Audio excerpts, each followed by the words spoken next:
职棒的啦啦队女孩往往是球场焦点，不少人因为球迷拍的场边应援影片爆红，包括兄弟啦啦队的人气女孩圈圈跟果果，以及 Mommy Girl 也从应援团晋升网红，拍广告、拍 MV， 成为新一代啦啦队女神。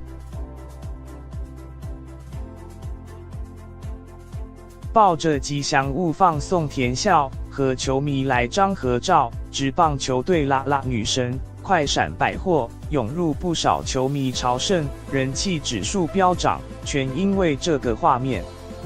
顶着俏丽短发，身穿紧身球衣，更凸显她曼妙绝佳的好身材。她是球队19金钗新晋成员果果，天使脸蛋，魔鬼身材，攻陷不少网友的心。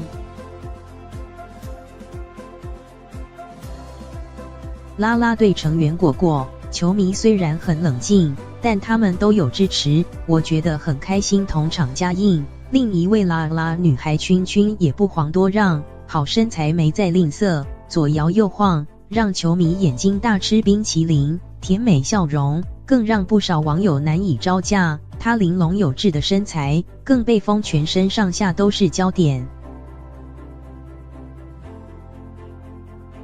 啦啦队成员圈圈，我其实蛮感动的，因为我们现在正在比赛中，但是大家没有在家看比赛，没有跑到球场看比赛，可是跑来这边看我们 YouTube 杨瑞萌啦啦女神世代辈出。另一个球队，这位梦洁，球场放电，呆萌可爱，私下美照出笼，不失性感火辣。而早期的琳达，从球员晋升网红，拍影片、拍 MV， 自创曝光率，也让广大网友们一饱眼福。